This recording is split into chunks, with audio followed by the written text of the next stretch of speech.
quick look at 6th Street in Austin, which considers itself the live music capital of the world. Back inside the Lee and Joe Jamail Texas Swim Center.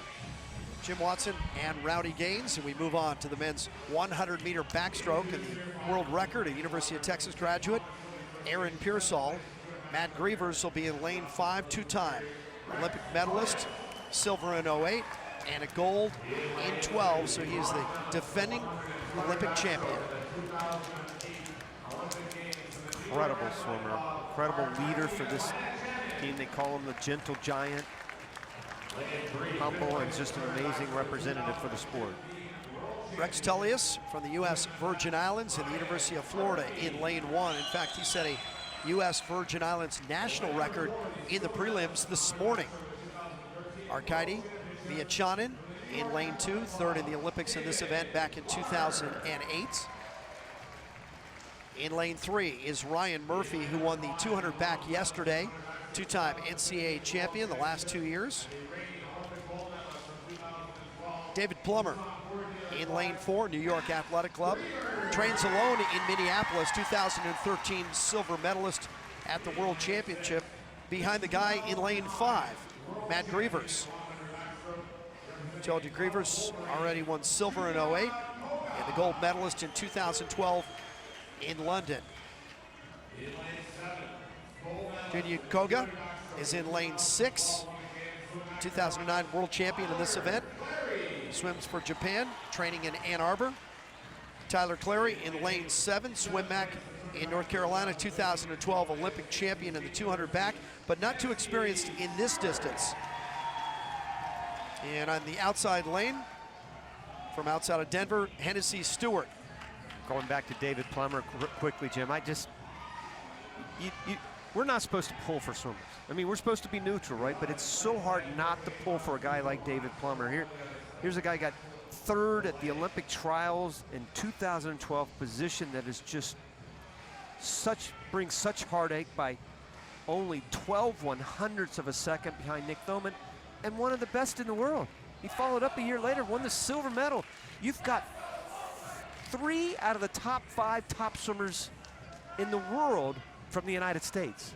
So one of those 3 will not make the Olympic team. So Ryan Murphy, David Plummer, Matt Grievers. So 3 swimmers and 2 spots. 2 spots, right. And that's one of the guys right there. So you've got all 3 of the top 5 in the world from last year, the Americans, all swim for the United States. You throw in guys like Nick Thoman and a couple others, and this is a heartbreak event for the United States. Every single Olympics that comes around, you just think about these things and how dominant the United States has been in the backstroke.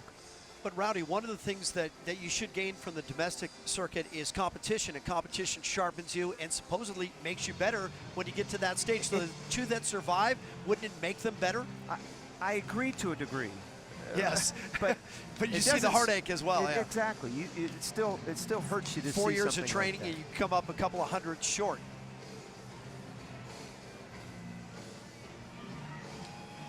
And we're having a problem with lane 2. The foot ledge has been dislodged, and that's, of course, very important to the backstrokers. And apparently they fixed it.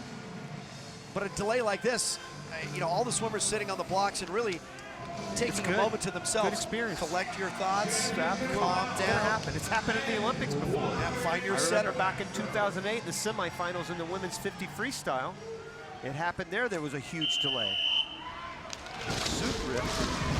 They delayed it for a good 5 minutes, so it happens. You got to be ready for it.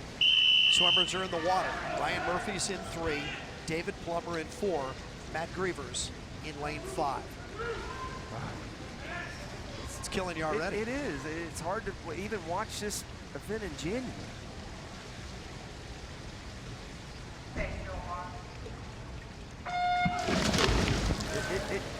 I guess it hurts just because you know you're one of the best in the world. Here's Matt Grievers, the Olympic gold medalist, world champion, so many superlatives, and he was ranked as the 3rd fastest American for times.